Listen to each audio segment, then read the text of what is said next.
तिरछी मुस्कुराहट के साथ लड़की की तरफ देखकर बोला। Congratulation miss Riva Sharma, miss Riva वंश सिसोदिया बनने के लिए। अब चलो घर चलते हैं। गाड़ी में बैठो और ये कहते। Hello everyone, I am Meenu और आप मेरे साथ सुन रहे हैं अनडिजायरेबल मैरिज का एपिसोड नंबर 1। दिन का वक्त, उदयपुर हाईकोर्ट। एक बहुत ही हैंडसम सा लड़का आंखों पर काला चश्मा चढ़ाए और अपने थ्री पीस बिजनेस सूट में चेहरे पर एटीट्यूड लिए और एक जंग जीतने वाली मुस्कान लिए कोर्ट की सीढ़ियां उतर रहा था। वहीं उसके साथ एक लड़की आंखों में आंसू लिए खोई हुई सी सीढ़ियां उतर रही थी, मानो उसका सब कुछ लूट चुका हो और उसके पास कुछ ना बचा हो। लड़की के सिर पर लगा सिंदूर और गले में सजा मंगलसूत्र और दोनों के गले में डली हुई वरमाला बता रही थी कि दोनों ने अभी अभी शादी की है। तभी गाड़ी के पास पहुंचकर लड़के ने गाड़ी का डोर खोला और एक तिरछी मुस्कुराहट के साथ लड़की की तरफ देखकर बोला। Congratulation miss Riva Sharma, miss Riva वंश सिसोदिया बनने के लिए। अब चलो घर चलते हैं। गाड़ी में बैठो और ये कहते हुए उसकी मुस्कुराहट बढ़ती ही जा रही थी। रिवा उसकी और गुस्से भरी नजरों से देखते हुए बोली। क्या मिला आपको मेरी जिंदगी खराब करके, मुझसे ये जबरदस्ती की कॉन्ट्रैक्ट मैरिज करके, जिसे 6 महीने बाद टूटना ही है। तो मैं ही क्यों? सर, मैं आपकी सेक्रेटरी रही हूँ और अब भी हूँ, लेकिन जो थोड़ी बहुत इज्जत थी आपके लिए मेरे मन में, वो भी अब धूमिल हो गई है। पहले भले ही आप एक प्लेबॉय लगते थे या यूं कहूं कि प्लेबॉय थे या अब भी हैं, लेकिन कभी आपने मेरे साथ कुछ गलत नहीं किया था। पर अब आपने जो किया है वो गलत नहीं, वो गुनाह है। मेरी मम्मी किसी और के साथ हो चुकी थी, लेकिन आपने फिर भी मुझे जबरदस्ती अपने साथ इस कॉन्ट्रैक्ट मैरिज में फंसाया। इसके लिए मैं आपसे बेइंतहा नफरत करती हूँ मिस्टर वंश सिसोदिया, और शायद ताउम्र करती रहूंगी। और ये कहते हुए विवा वंश को अपनी उंगली दिखा रही थी। वहीं उसकी बात सुन वंश ने उसकी उंगली को अपनी उंगली से नीचे किया और उसे अपने करीब खींचते हुए धीमे से उससे कहा। करो नफरत, मुझे नहीं फर्क पड़ता, क्योंकि ये रिश्ता 6 महीने में खत्म होने ही वाला है। तब तक शांति से निभा लो और कोई ड्रामे मत कर लेना। आखिर मैंने ये सब अपने परिवार के लिए किया है और तुम्हें वजह भी बता चुका हूँ। फिर भी मैं गलत लगता हूँ तो वो तुम्हारा लुकआउट है, क्योंकि वंश सिसोदिया खुद को एक्सप्लेन करना जरूरी नहीं समझता। अब चलो। और ये कहते हुए उसने झटके से रिवा का हाथ छोड़ दिया और उसे गाड़ी में बैठने का इशारा किया। इस पर रिवा ने उसकी और एक नजर गुस्से से देखा और गाड़ी में बैठ गई, तो वंश भी उसके साथ बैठ गया। दोनों के ही दिमाग में इस वक्त कुछ चीजें भरी थी। एक और वंश खिड़की से बाहर देखते हुए अपने मन में बोला। माफ करना रिवा, जानता हूँ तुम बाकी लड़कियों से अलग हो, बहुत अलग। इसलिए तो कभी मैंने तुम्हारे साथ अपनी लिमिट क्रॉस नहीं की, जब तुम मेरे साथ काम कर रही थी ना तब, और ना ही अब आगे करूंगा। लेकिन तुम्हें भी समझना होगा कि ये शादी मेरी मजबूरी थी। मैं जानता हूँ कि शायद तुम इसे आगे नहीं निभा पाओगी, पर कम से कम 6 महीने तो निभाना ही होगा। इसलिए जबरदस्ती वो कॉन्ट्रैक्ट साइन करवाया है, ताकि 6 महीने बाद तुम आजाद हो सको। क्योंकि अपनी मजबूरियों के लिए मैं तुम्हारी जिंदगी हमेशा के लिए नहीं बर्बाद कर सकता। लेकिन क्या करूँ, हूँ तो द घमंडी ग्रेट वंश सिसोदिया, जो अपनी गलतियां एहसास होने के बाद भी किसी के सामने नहीं मान सकता, चाहे गिल्ट में मर ही क्यों ना जाऊं। आखिर ये मेरी आदत और फितरत दोनों है, और ये दोनों ही ऐसी चीजें हैं जो कभी नहीं बदलती। तो तुम्हारी नफरत अपनी जगह जायज और मेरी मजबूरी अपनी जगह। ये कहते हुए उसके चेहरे पर एक छोटी सी मुस्कुराहट थी, जिसमें उसका पछतावा और मजबूरी साफ नजर आ रही थी। वहीं दूसरी ओर रिवा की आंखों से लगातार आंसू बहे जा रहे थे और वो अपने मन में कह रही थी। चीजें कितनी बदल गई है वंश सर। अब मैं उस दिन को पूछती हूँ जब मैं आपके ऑफिस में पहली बार आई। काश उस दिन मुकद्दर में हमारा मिलना लिखा ही नहीं होता, तो आज ये सब भी नहीं होता। एक दिन में मेरी जिंदगी आपने बिखेर कर रखी। ये सब सोचते हुए उसका मन कसैला हो उठा और वो पुरानी यादों में खो गई। 3 महीने पहले सिसोदिया ग्रुप ऑफ कंपनीज का ऑफिस, उदयपुर। रीवा बाहर खड़ी आलीशान ऑफिस बिल्डिंग को घूरते हुए अपने मन में बोली। ये खाटू वाले श्याम बाबा, प्लीज नौकरी दिला देना आज, बहुत अच्छी प्लेसमेंट वाली है और इसकी मुझे सख्त जरूरत है। प्लीज आज निराश मत करना अपने इस वक्त को। और ये कहते हुए वो अपना बैग संभाल ऊपर की ओर देखकर एक बार हाथ जोड़कर धीमे कदमों से ऑफिस के अंदर की ओर बढ़ गई। अंदर जाते हुए जैसे ही उसने अपने हाथ में पहनी घड़ी की ओर नजर डाली, अचानक ही जोर से बोली। हे श्री श्याम, मैं तो लेट हो गई, जल्दी कर रिवा, इंटरव्यू में ही लेट पहुंचेगी तो आज ही निकाल देंगे, वो भी बिना इंटरव्यू लिए। और ये कहते हुए बड़बड़ाते हुए अपने बैग में रखी चीज चेक करते हुए वो आगे बढ़ने लगी। तभी वो अपने आगे चल रहे एक आदमी से टकरा गई, जिसके कारण उसका बैलेंस बिगड़ा और वो गिरने को गई, जिस डर के कारण उसकी आंखें बंद हो गई। लेकिन उस आदमी ने उसके हाथ को थामकर उसे गिरने से बचा लिया। वहीं वो आदमी उसके चेहरे को खोकर देख रहा था। आखिर रिवा थी ही इतनी खूबसूरत, हल्के काले सुनहरे बाल जो उसकी कमर तक थे, उस पर उसका दूधिया सफेद रंग और चेहरे पर कुदरती सुर्ख गुलाबी गाल और होंठ। मेकअप के नाम पर बस हल्का सा काजल और लिप ग्लॉस, कानों में सिल्वर इयररिंग्स, एक हाथ में घड़ी, एक हाथ में ब्रेसलेट और सफेद रंग का चूड़ीदार सूट पहने वो साथी में भी कह ढा रही थी। जैसे ही उसे महसूस हुआ कि वो गिरी नहीं है, तो उसने धीरे से अपनी आंखें खोली और पाया कि सामने खड़े इंसान ने उसके हाथ और कमर को थाम उसे गिरने से बचा लिया है। वो तुरंत सीधी खड़ी हुई और अपने बालों को कान के पीछे करते हुए उस आदमी से अपनी सौम्य आवाज में बोली।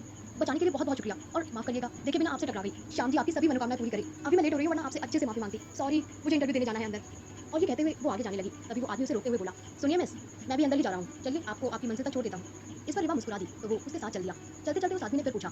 वैसे आप किस चीज़ का इंटरव्यू देने आई हैं, मे आई नो? इस पर रिवा आगे की ओर देखते हुए बोली। जी मैं यहाँ मिस्टर पंच सिसोदिया की सेक्रेटरी की पोस्ट का इंटरव्यू देने आई हूँ। और ये सुनते ही उस आदमी के चेहरे पर एक कातिलाना मुस्कुराहट आ गई। आखिर वो और कोई नहीं, अपना फेमस प्ले बॉय वंश सिसोदिया ही तो था। पर अगले ही पल रिवा ने जो कहा उसे सुन उसके चेहरे की वो मुस्कुराहट हवा हो गई और उसकी जगह एक हैरानी और नाराजगी ने ले ली। तभी वो खुद में बोला। अब तो ये जॉब तुम ही करोगी, एंड ट्रस्ट मी, अगर पहले महीने में ही तुम्हारा रोना ना निकाल दिया ना, तो मैं भी वंश सिसोदिया नहीं। और ये सोचते हुए उसके चेहरे पर एक कातिलाना मुस्कुराहट फिर घर कर गई। कहानी में आगे क्या होगा जानने के लिए सुनते रहिए कहानी के आने वाले episodes. Thank you. Hello everyone, I am Meenu और आप मेरे साथ सुन रहे हैं अनडिजायरेबल मैरिज का एपिसोड नंबर 2। चलते चलते उस आदमी ने फिर पूछा। वैसे आप किस चीज़ का इंटरव्यू देने आई हैं, मे आई नो? इस पर रिवा आगे की ओर देखते हुए बोली। जी मैं यहाँ मिस्टर पंच सिसोदिया की सेक्रेटरी की पोस्ट का इंटरव्यू देने आई हूँ। और ये सुनते ही उस आदमी के चेहरे पर एक कातिलाना मुस्कुराहट आ गई। आखिर वो और कोई नहीं, अपना फेमस प्ले बॉय वंश सिसोदिया ही तो था। उसका ये जवाब सुन वंश खुद से कहता है।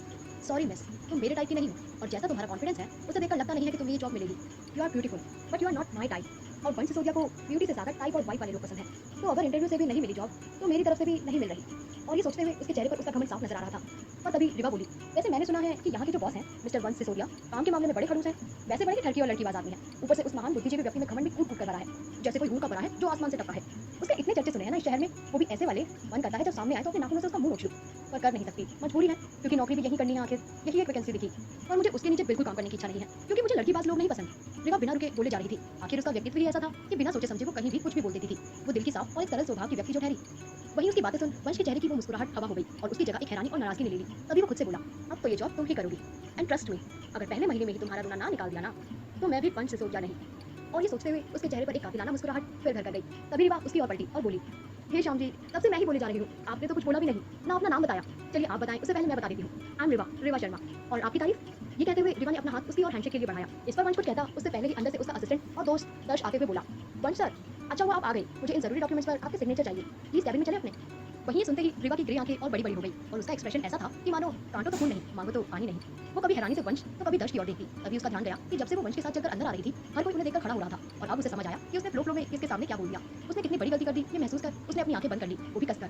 तभी उसे वंश की आवाज आई जो उसे देखते हुए एक मुस्कुराहट के साथ बोला, मिलता हूँ आपसे इंटरव्यू में मिस चित्रा शर्मा, और हाँ, I wish you all the very best for your interview. उम्मीद है ये जॉब आपको ही मिले। I am waiting to interview you, और अभी के लिए excuse me for a moment. और ये कहते हुए वहां से दर्श के साथ वो अपने प्राइवेट लिफ्ट की ओर चला गया। वहीं वंश के जाने के बाद रिवा अपने सर पर 2-4 बार हाथ मारते हुए बोली, रिवा रिवा रिवा, क्या किया ये तूने? अरे जिसके सामने कुछ नहीं कहना था उसके सामने उसकी रामकथा का बखान कर दिया। जिसे झूठी तारीफें कर करके चने के झाड़ पर चढ़ाना था, उसी के व्यक्तित्व का उसी के सामने चीरहरण कर दिया। क्यों तू ऐसी क्यों है? अपने काम खुद क्यों बिगाड़ती है? और ये कहते हुए वो अजीब अजीब सी शक्लें बनाकर ऊपर देखने लगी। फिर अगले ही पल मुंह बनाकर बोली, ये सपना आपकी गलती है खाटू वाले श्याम बाबा। मैंने नौकरी दिलवाने की बात की थी और आपने बिना इंटरव्यू दिए लात मार के निकालने वाला सुन लिया क्या? अरे जिस तरह मैंने उसके बारे में बोला, जॉब देना तो दूर की बात है, ऐसी इज्जत अफजाई करेगा कि कोई और कंपनी में मुझे जॉब ना दे। मतलब आप हमेशा मुझ जैसे मासूम बच्चों की जिंदगी में ही ऐसे महान बुद्धिजीवी उपद्रवी व्यक्ति कैसे भेज देते हो? लेकिन अब मुझे नहीं जाना इंटरव्यू देने, और जाना तो पड़ेगा, जरूरत है, सॉरी बोल दूंगी और क्या। और ये कहते हुए वो मुंह बनाकर वहां से रिसेप्शनिस्ट जो कि उसे अजीब तरीके से घूर रही थी उसकी ओर आकर वंश के ऑफिस का रास्ता पूछ उसके ऑफिस की ओर चली गई। वहीं इस तरफ वंश के कैबिन में आते ही वंश अपनी चेयर पर बैठते हुए दर्श की ओर देखते हुए बोला, मैं ये फाइल देख लूंगा, इसे यहाँ रखकर जल्द से जल्द जो लड़की मुझसे नीचे रिसेप्शन पर मिली थी और टकराई थी वो सफेद चूड़ीदार में, उसकी जितनी हो सके उतनी इन्फॉर्मेशन लेकर आ मेरे पास, पर्सनल प्रोफेशनल एवरीथिंग। लेकिन सबसे पहले यहाँ जो उसने अपना सीवी भेजा है वो दे मुझे, गेट इट फास्ट। और ये कहते हुए उसके चेहरे पर सख्त नाराजगी के भाव नजर आ रहे थे, जिसे देखते हुए दर्श अपने फ्रेंड वाले मोड में आते हुए उसे पानी का ग्लास पकड़ाते हुए बोला, ओ भाई अब उस बेचारी ने क्या कर दिया? इतनी मासूम सी तो लग रही थी, अब तुझे उससे भी प्रॉब्लम है जो आज ही ऑफिस में आई है, या उस पर भी लाइन मारनी है? कम से कम नई आई लड़की को तो बख्श दे कुछ वक्त तक वंश। और ले पानी पी और शांत हो थोड़ा सा, मुझे थोड़ा शांत होने की जरूरत है। इस पर वंश पानी का ग्लास लेते हुए उससे बोला, पागल है क्या? देखा है उसे, मैं उस पर लाइन मारूंगा? इतना भी गिरा हुआ स्टैंडर्ड नहीं है वंश सिसोदिया का। और पहली बात, मैं कभी लड़कियों को लाइन नहीं मारता, मैं बस उन्हें एक ग्रीन सिग्नल देता और वो खुद ब खुद मेरी ओर खींची चली आती है, क्योंकि लड़कियों को लाइन मारूं इतना फिजूल मैं नहीं। आखिर इन लड़कियों को धोखा देने और पीठ पर खंजर घूटने के अलावा आता ही क्या है? और ये कहते कहते वंश के चेहरे पर एक अलग सा दर्द नजर आने लगा, जिसे उसने अगले ही पल बड़ी सफाई से छुपाने की कोशिश की, लेकिन अपने सबसे अच्छे दोस्त दर्श की नजरों से छुपा नहीं पाया। और दर्श अपने मन में बोला, जानता हूँ तू ऐसा नहीं था वंश, पर कुछ बगैरत और बेदर्द लोगों ने तुझे ऐसा बना दिया, लेकिन मुझे यकीन है एक दिन हम सबको हमारा पुराना वंश वापस मिलेगा। और ये सोचकर मुस्कुराते हुए वो वंश से बोला, तो कहीं भाई साहब को उन मैडम जी से मोहब्बत तो नहीं हो गई जो उनकी पर्सनल इन्फॉर्मेशन तक चाहिए? कहीं वो हमारी भाभी तो नहीं बनने वाली, और हमारी प्यारी दादी की इच्छा तो नहीं पूरी होने वाली फाइनली? और ये कहते हुए उसने माहौल को थोड़ा हल्का करने की कोशिश की। ये सुन वंश एक बार दर्श को देख फिर जोर जोर से हंसने लगा और कुछ वक्त बाद खुद को शांत करते हुए बोला, ये तो कभी होने से रहा, क्योंकि मोहब्बत से बड़ा भ्रम इस दुनिया में कुछ नहीं, और मुझे यानी कि वंश सिसोदिया को भ्रम पालने की आदत नहीं। इसलिए अब अपने ख्याली पुलाव बंद कर और सबसे पहले तो यहाँ से उसका सीवी ला कर दे, फिर उसकी पर्सनल इन्फॉर्मेशन आज रात तक मेरे पास होनी चाहिए। तो अब जा और सबसे पहले उस लड़की को मेरे पास भेज, मैं खुद लूंगा उसका इंटरव्यू। और ये कहते हुए उसके चेहरे पर एक शैतानी मुस्कुराहट उभर आई। वहीं उसकी उस मुस्कुराहट को देख दर्श अपने मन में बोला, अब भगवान जाने क्या होगा उस बेचारी लड़की के साथ। और अपना सर हाँ में हिलाकर बाहर चला गया। कहानी में आगे क्या होगा जानने के लिए सुनते रहिए कहानी के आने वाले episodes. Thank you. Hello everyone, I mean और आप मेरे साथ सुन रहे हैं अनडिजायरेबल मैरिज का एपिसोड नंबर 3। वंश के ये कहने पर कि दर्श रिवा को अंदर भेजे और वो खुद रिवा का इंटरव्यू लेगा, दर्श अपने मन में बोला, अब भगवान जाने क्या होगा उस बेचारी लड़की के साथ। और अपना सर हाँ में हिलाकर बाहर चला गया।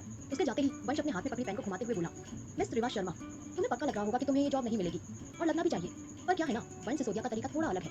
तुम्हें ये जॉब मिलेगी जरूर, लेकिन तुम खुद 1 महीने से ज्यादा इसे कंटिन्यू नहीं कर पाओगी और मुझसे खुद कहोगी कि मैं तुम्हें इस नौकरी से निकाल दूं। अगर ऐसा नहीं हुआ ना तो मेरा भी नाम वंश सिसोदिया नहीं। और ये कहते हुए अपने चेहरे पर एक शैतानी मुस्कुराहट लिए वो दर्श की फाइल चेक करने लगा। वहीं इस तरफ दर्श बाहर आया और उसे रिवा वहीं वंश के ऑफिस की तरफ आती हुई नजर आई। ये देख वो उसकी ओर बढ़ा और उसे देखते हुए बड़ी ही शालीनता से बोला, एक्सक्यूज मी मिस, वंश सर ने आपको अंदर बुलाया है, प्लीज आए मेरे साथ। और रिवा को अपने साथ वंश के कैबिन की ओर आने का इशारा करते हुए आगे बढ़ गया। वहीं रिवा उसे देख अपने मन में मुंह बनाते हुए बोली, उस लड़की पास से नहीं मिलना मुझे फिर से, पहले ही उसका चिरण मैं कर चुकी हूँ अपनी बातों से, अब उसकी तरफ से इज्जत अफजाई रिटर्न गिफ्ट में नहीं चाहिए मुझे। क्या श्याम बाबा, मैं यहाँ से उसके कैबिन तक जाऊँ, इतना वक्त थोड़ा सा, मेरा मतलब थोड़ा ज्यादा सा धीरे नहीं चल सकता क्या? लगभग 1 साल जितना, या फिर वो मुझे भूल नहीं सकता क्या? उसे भूलने की बीमारी नहीं हो सकती क्या? कुछ हो जाए कुछ तो। और ये सोचते हुए वो लगातार ऊपर की ओर देख अपने ही ख्यालों में गुम होकर चल रही थी। तभी दर्श होगा और उससे बोला, आप अंदर जाइए, मुझे कुछ काम है, मैं आता हूँ, एंड ऑल द बेस्ट। और ये कहते हुए उसे वंश के कैबिन के बाहर छोड़ दर्श खुद एचआर डिपार्टमेंट की ओर उसका सीवी लाने चला गया। वही रिवा एक बार अपने मन में श्याम बाबा का नाम लेते हुए बोली, जय खाटू श्याम जी की, जो होगा देखा जाएगा। और अपने हाथ जोड़कर धीरे से कैबिन का दरवाजा खटखटाया। वंश को तो जैसे किसी चीज़ का इंतजार था। ये सुनते ही उसके चेहरे की मुस्कुराहट में एक अलग सी चमक आ गई और वो खुद को संयमित करते हुए बोला, कम इन। ये सुन रिवा एक गहरी सांस लेते हुए अंदर दाखिल हुई और ऐसे जताने लगी जैसे वो वंश से पहली बार मिल रही है। इसलिए उसे देख बड़ी ही शालीनता से बोली, गुड मॉर्निंग सर। इस पर वंश भी मुस्कुराते हुए बोला, good morning miss chit-chat Sharma, आइए बैठिए। उसके मुंह से अपने लिए चिटचैट नाम सुनकर रिवा उसे घूरने लगी, लेकिन फिर वो कुछ नहीं बोली और चुपचाप बैठ गई। तभी वंश के फोन पर एक नोटिफिकेशन आया जिसे उसने खोलकर देखा तो उसमें दर्श ने रिवा के सीवी का पीडीएफ भेजा था, जिसे उसने खोलकर देखा और देखकर अपने मन में बोला, दैट्स इंप्रेसिव। इसके अकॉर्डिंग तो ये जॉब इसे ही मिलनी चाहिए।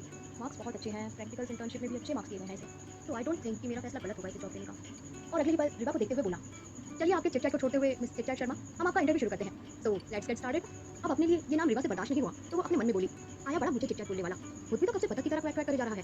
कसम आपकी खाटू वाले श्याम बाबा, अगर नौकरी की जरूरत नहीं होती ना, इसकी ये चोट पकड़कर तोड़ देती तो क्वैक क्वैक नहीं करता। इरिटेटिंग आदमी, लड़की बात कहीं का।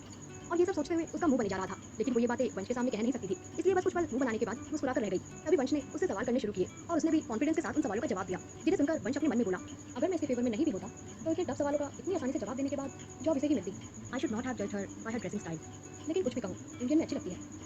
मानो इंडियन के लिए ये नहीं, इंडियन इसके लिए बना है। Looking cute in churidar, that true white, she is just like a Pandora box full of surprises. और ये सोचते हुए ना जाने क्यों वंश उसके चेहरे में खोने लगा था। लेकिन ठीक उसी वक्त दर्श अंदर आते हुए बोला, सुन समाया का फोन आया है, उससे अर्जेंट बात करनी है उसे। और ये सुनते ही जैसे वंश को होश आया और वो खुद को संभालते हुए रिवा से बोला, congratulations miss Sharma, you are hired, कल से आप ऑफिस ज्वाइन कर सकती हैं। जाकर ये पेपर्स एचआर डिपार्टमेंट में दे दें। कहते हुए उसे एक पेपर साइन करके देता है जो कि उसका अपॉइंटमेंट लेटर होता है। उस अपॉइंटमेंट लेटर को देखते ही रिवा की आंखों में आंसू चमकने लगे थे, लेकिन उसने उन्हें बहने नहीं दिया और वो लेटर वंश के हाथों से लेते हुए बड़ी ही धीमी आवाज में बोली, thank you sir, thank you so much कि आपने मेरी बातों को नजरअंदाज करते हुए मेरी काबिलियत को परखा और मुझे ये job the. And I am very sorry कि मैंने आपके बारे में वो सब कहा, माफ कर दीजिएगा हो सके तो। आप नहीं जानते आपने मुझ पर कितना बड़ा एहसान किया है ये जॉब देकर। और ये कहते हुए वहां से उठकर मुड़कर जाने लगी। वहीं उसकी उन खूबसूरत ग्रे आंखों में चमकते आंसू देख ना जाने क्यों लेकिन वंश को अच्छा नहीं लगा और उनकी वजह जानने की लालसा जाग गई। वो खुद में बोला, जानना तो पड़ेगा कि ऐसी क्या बात है। पर अगले ही पल अपने ख्याल को झटकते हुए दर्श के हाथ से उसका फोन लेकर बात करते हुए बोला, yes baby, I am here only, काम में बिजी था। और ये कहते हुए वो बहुत ही फ्लर्टी अंदाज में फोन वाली लड़की से बात करने लगा। उसकी बातें दरवाजे तक पहुंची रिवा के कानों में भी पड़ रही थी, इसलिए वो खुद में बोली, रहेगा तो लड़की बाजी, इसलिए इससे बचकर ही रहना पड़ेगा रिवा। बाकी आपके ऊपर है खाटू वाले श्याम बाबा। और नौकरी दिलवाने के लिए बहुत बहुत धन्यवाद। घर पर बात करती हूँ आपसे, अभी चलती हूँ, देर हो रही है। और ये कहते हुए एचआर डिपार्टमेंट की ओर चली गई। वहाँ से अपना अपॉइंटमेंट लेटर जमा करवाकर बाकी जरूरी कागजात लेकर वंश के ऑफिस से निकल गई। यूं ही सारा दिन बीत गया और काम के बाद वंश अपनी गाड़ी में दर्श के साथ बैठकर सिसोदिया भवन की ओर जाने लगा। गाड़ी में वंश बैठा खिड़की से बाहर लाइटों से जगमगाते उदयपुर शहर को देख रहा था। तभी दर्श जो आगे वाली सीट पर बैठा था चुप्पी तोड़ते हुए बोला, देख मैं तो कहूँगा कि उस लड़की को तंग मत करना, क्योंकि उसकी लाइफ में ऑलरेडी बहुत प्रॉब्लम है। जितना पता किया उतना बुरा लग रहा था और प्राउड भी हो रहा है उस लड़की पर कि प्रॉब्लम से भागने की जगह उन्हें फेस कर रही है वो। इस पर वंश बोला, वंश सिसोदिया ने फैसले बदलना बहुत पहले ही छोड़ दिया है, क्योंकि फैसले वो बदलते हैं जिनकी जुबान की कोई वैल्यू नहीं होती। और मैं फैसले बदलूं, मेरी जुबान इतनी सस्ती नहीं। ये कहते हुए उसके चेहरे पर जो भाव थे उन्हें दर्श बखूबी समझ पा रहा था और वो बोला कुछ नहीं। कुछ वक्त बाद वो सब सिसोदिया भवन पहुंच चुके थे। वंश गाड़ी से उतरने ही लगा था कि तभी दर्श फिर बोला, मैंने तुझे कुछ सेंड किया है रिवा के बारे में, हो सके तो देख लेना, शायद तेरा फैसला बदल जाए। क्योंकि वंश सिसोदिया, ये वंश सिसोदिया से पहले मेरा प्यारा दोस्त वंश है, जो कभी किसी मजबूर व्यक्ति के साथ मगरूरी नहीं करता, चाहे ये वंश उसे छुपाने की कितनी भी कोशिश करे। मैं जानता हूँ कि वो वंश कभी जाएगा नहीं कहीं। ये कहते हुए दर्श के चेहरे पर एक मुस्कुराहट थी। उसकी इस बात पर वंश ने उसे एक नजर देखा जरूर, लेकिन बोला कुछ नहीं और चुपचाप सिसोदिया भवन के अंदर की ओर चला गया। जैसे ही वो अंदर आया, सोफे पर बैठी एक उम्रदराज महिला उठते हुए उसकी ओर आते हुए बोली, आ गया तू, चला बैठ मेरे साथ, आजकल बहुत वक्त लगने लगा है आने में। तेरे लिए मैं और वंशु दोनों ही इंतजार करते रहते हैं कि तू आएगा और खाना खाएंगे साथ। चल मुंह धोकर आ पहले, तब तक गिरधर को बोलकर खाना लगवाती हूँ और वंशु को भी बुलवाती हूँ। आज नाराज होकर बैठी है तुझसे अपने कमरे में। उन्हें इतना बोलते सुन वंश के चेहरे पर बड़ी प्यारी सी मुस्कुराहट आ गई और वो उनके गाल खींचते हुए बोला, अरे अरे मेरी क्यूटी पाई सी दादी माँ, आप टेंशन मत लीजिए, मैं आ रहा हूँ हाथ मुंह धोकर, और वंशु को भी मैं ही बुला लाऊंगा। आखिर मुझसे नाराज होकर जो बैठी है मेरी प्यारी बहन, तो मनाना तो बनता है। और आप चलकर डाइनिंग टेबल पर बैठो, हम आएंगे 10 मिनट में। और ये कहते हुए उनके गाल पर प्यार से किस कर वहाँ से अपने कमरे की ओर बढ़ जाता है। उसे यूँ जाते देख कल्याणी जी यानी कि वंश की दादी खुद में कहती है, क्या करूँ वंश तेरा, मेरे और वंशु के साथ तो तू अब भी वैसे ही है जैसे कुछ हुआ नहीं, लेकिन हम सब जानते हैं कि तूने क्या झेला है। काश तुझे संभालने वाली कोई आ जाए तो मेरी भी चिंता खत्म हो जाए। अब खाटू श्याम ही जाने कि क्या लिखा है तेरी किस्मत में। और ये कहते हुए उनकी आंखों में आंसू बहने लगते हैं, जिन्हें साफ कर वो किचन की ओर चली जाती है। कहानी में आगे क्या होगा जानने के लिए सुनते रहिए कहानी के आने वाले एपिसोड्स। Thank you.